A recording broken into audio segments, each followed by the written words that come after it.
ધોરણ 12 chapter 10 hello alkane અને hello arene સંયોજનો.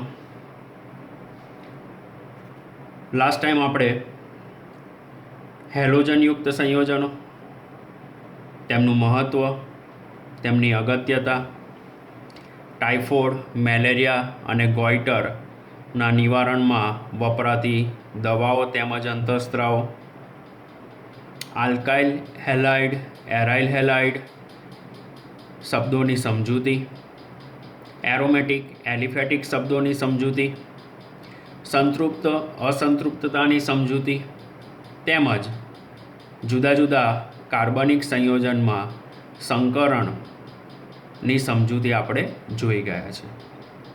તો મિત્રો, લાસ્ટ ટાઈમ તમને સંકરણની પ્રેક્ટિસ કરવાનું કીધું હતું. ટૂંકમાં આપણે જોઈ લઈએ તો જો કાર્બન કાર્બન વચ્ચે એક જ બંધ હોય તો દરેક કાર્બન sp3 સંકરણ જ ધરાવે. જો કાર્બન કાર્બન વચ્ચે દ્વિબંધ હોય તો એ sp2 સંકરણ ધરાવે અને કાર્બન કાર્બન વચ્ચે ત્રિબંધ આવેલા હોય તો એ sp સંકરણ ધરાવે છે. હવે આજનો આપણો ટોપિક છે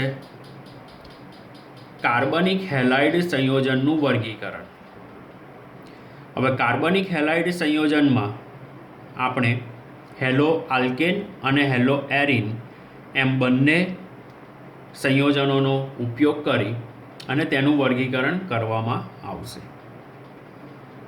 તમને અગાઉ સમજાવ્યું હતું કે ધોરણ 12માં ટેક્સ્ટબુકમાં આપેલ દરેક પેજ પરના મહત્ત્વના શબ્દો સમજવા ખૂબ જ અગત્યના છે.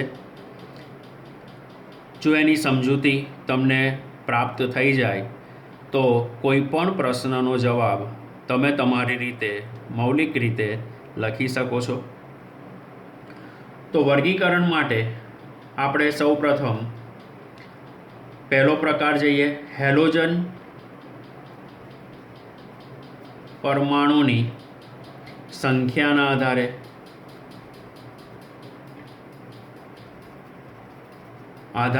વર્ગીકરણ કરીએ. તો હેલોજન પરમાણુની સંખ્યાના આધારે એનું વર્ગીકરણ 3 ભાગમાં કરી શકાય. એમાં એક મોનો હેલો આલ્કેન અને હેલો એરિન સંયોજન, ડાઈ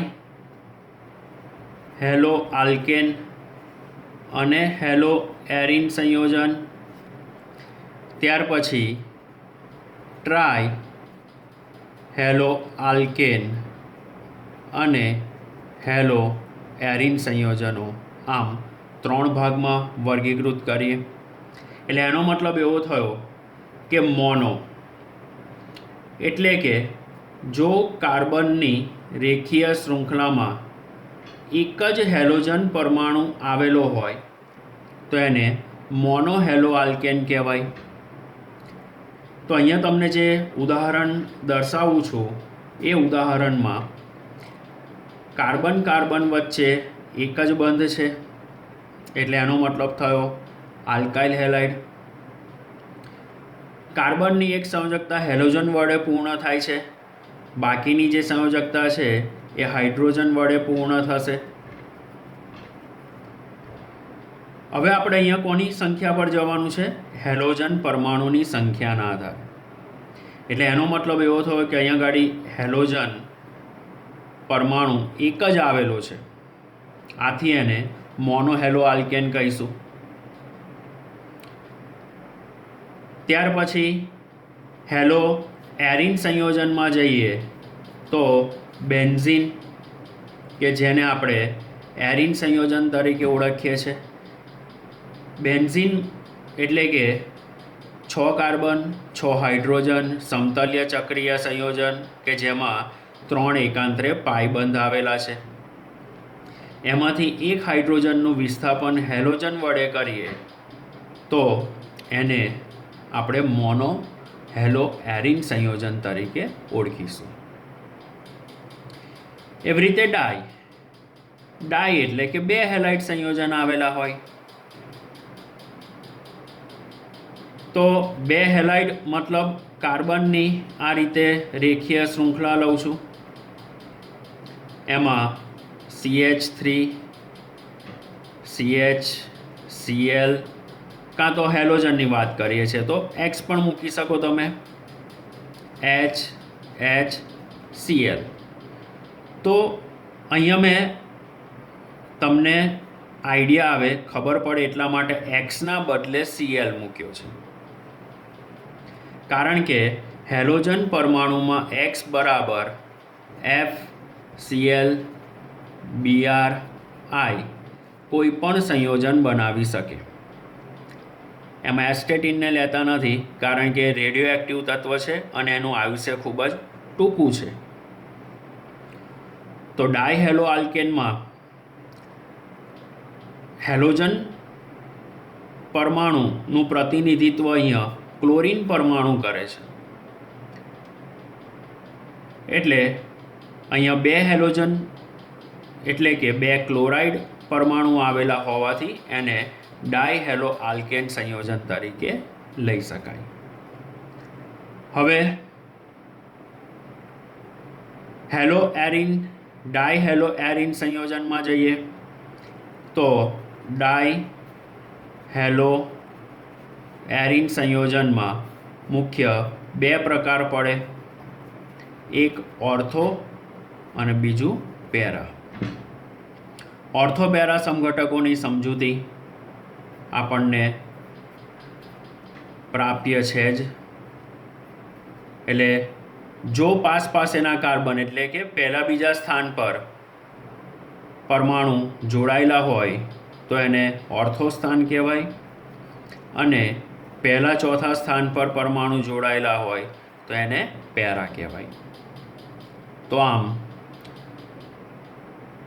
હેલો એરિન સંયોજનમાં ઓર્થો અને પેરા જે હેલોજન પરમાણુ તરીકે આપણને આપશે, અને ઓર્થોને આપણે O તરીકે, પેરાને આપણે P તરીકે, તેમજ મેટા વિસ્થાપિત ડાયહેલો એરિન સંયોજન પણ અસ્તિત્વ ધરાવે છે, જેમાં હેલોજનનો સમાવેશ કરતા નથી, પરંતુ ત્યાં ઉદાહરણ તરીકે આપણે લઈએ તો નાઇટ્રો સમૂહને મૂકીને મેટાડાઇનાઇટ્રોબેન્ઝીનનું ઉદાહરણ લઈ શકાય. ત્યાર પછી આપણે ટ્રાયહેલો આલ્કેન અને હેલો એરિન. ટ્રાય એટલે કે 3. તો અહીંયા પણ હું કાર્બનની રેખીય શૃંખલા લઉં. કાર્બનની રેખીય શૃંખલામાં અહીંયા પ્રતિનિધિત્વ આપણે ક્લોરીન વડે જ કરાવીએ છીએ હેલોજન પરમાણુનું, અને કાર્બનની બાકીની સંયોજકતા આપણે હાઇડ્રોજન વડે પૂર્ણ કરી દઈએ. મિત્રો, આ રીતે લખવાથી શું થશે કે કાર્બનની 4 સંયોજકતા લખવામાં કદી ભૂલ પડશે નહીં. એટલે જ્યારે તમારે બંધારણ લખવાનું હોય તો એને બંધનીય ગોઠવણીના આધારે દર્શાવો તો વધારે સારું. પછી તમને પ્રેક્ટિસ પડી જાય અને આ રીતે સરળતાથી લખશો તો એનો કોઈ વાંધો નથી. જો આ રીતે આપણે Cl, તો આનો મતલબ શું થયો? અહીંયા આગળ આ કાર્બનની 4 સંયોજકતા તો તમે પૂરી કરી, પણ અહીંયા શું થયું? તમારી ભૂલ પડી. એ ભૂલ નિવારવા માટે અહીંયા એક સંયોજકતા બતાવવી પડે, અહીંયાથી એક કાર્બન ઓછો કરવો પડે. એટલે અહીંયા શું થશે? CH, કારણ કે આ કાર્બનની એક સંયોજકતા હાઇડ્રોજન વડે અને બાકીની 2 સંયોજકતા કાર્બન વડે પૂર્ણ થયેલી છે, અને અહીંયા એક Cl લઈએ. હવે આ બાજુના છેડા પરનો જે કાર્બન છે ત્યાં આગળ એક સંયોજકતા કાર્બન જોડે તો પૂર્ણ થયેલી જ છે. તો હવે અહીંયા કેટલા હાઇડ્રોજનની જરૂર પડશે? 2, અને અહીંયા એક Cl મૂકીશું.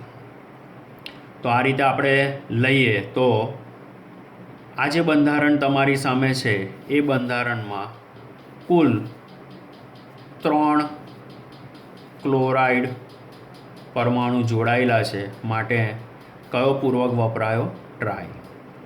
એટલે આના પરથી આપણે એવું કહી શકીએ કે હેલોજન પરમાણુની સંખ્યાના આધારે જે વર્ગીકરણ છે એમાં એક હેલોજન પરમાણુ હોય તો એના માટે પૂર્વક વપરાય છે મોનો, 2 હેલોજન પરમાણુ હોય તો એના માટે પૂર્વક વપરાયો ડાય, 3 હેલોજન પરમાણુ હોય તો એના માટે પૂર્વક વપરાયો ટ્રાય. હવે ટ્રાય હેલો એરિન સંયોજનનું ઉદાહરણ જોઈએ તો જેને આપણે બહુ વિસ્થાપિત એરાઇલ સંયોજન તરીકે ઓળખીએ, જેમાં લઈશું આપણે ઉદાહરણમાં 1, 2, 3 અને 4. એટલે એનો મતલબ એવો થયો કે પહેલું સ્થાન, બીજું સ્થાન અને ચોથા સ્થાન પર રહેલા હાઇડ્રોજનનું વિસ્થાપન કરીને ક્લોરીન જોડાયો છે. હવે વર્ગીકરણમાં મેં કોઈ જગ્યાએ આયુપીએસસી નામકરણનો ઉલ્લેખ કર્યો નથી, કારણ કે આપણી ટેક્સ્ટ બુકમાં આયુપીએસસી નામકરણનો એક અલગથી જ ટોપિક આપેલો છે, તો તે વખતે આપણે એનું વર્ગીકરણ જોઈશું. તો કાર્બનિક હેલાઇડ સંયોજનના વર્ગીકરણનો પહેલો પ્રકાર કે જે હેલોજન પરમાણુની સંખ્યાના આધારે વર્ગીકરણ કરીએ. હેલોજન તરીકે તમે ફ્લોરિન, ક્લોરિન, બ્રોમિન, આયોડિન કોઈ પણ પરમાણુનો ઉપયોગ કરી શકો છો. ત્યારબાદ મોનો, ડાઈ, ટ્રાય એવી રીતે આગળ જઈએ તો 4 હેલોજન પરમાણુ હોય તો એના માટે ટેટ્રા, પેન્ટા, હેક્ઝા, હેપ્ટા એવી રીતે અલગ અલગ સંખ્યાના આધારે તમે પૂર્વક લગાવી શકો છો. જે તમને યાદ હશે જ, ધોરણ 11માં આયુપીએસસી નામકરણમાં એક મુદ્દો આવે છે કે એકનો એક જ સમૂહ કે એકનો એક જ પરમાણુ જો પુનરાવર્તિત થતો હોય તો 2 વાર પુનરાવર્તિત થાય તો શું કહેવાય મિત્રો? કયો પૂર્વક વપરાશે? ડાય. 3 વાર થાય તો ટ્રાય. એવી રીતે એ જ નિયમનો ઉપયોગ કરીને એના વર્ગીકરણનો પહેલો ભાગ પૂરો થાય છે. ત્યારબાદ તમને લાસ્ટ ટાઈમ કીધું હતું એ મુજબ કે એની સંખ્યાના આધારે એનું વર્ગીકરણ કરવામાં આવે. હવે સંખ્યાના આધારે વર્ગીકરણ આપણને આપ્યું છે, જે આપણી ટેક્સ્ટ બુકમાં પેજ નંબર 290 પર આપેલું છે.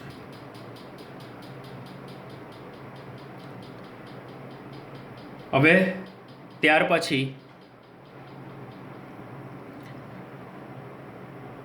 પછી આપણે બીજા મુદ્દા પર જઈએ.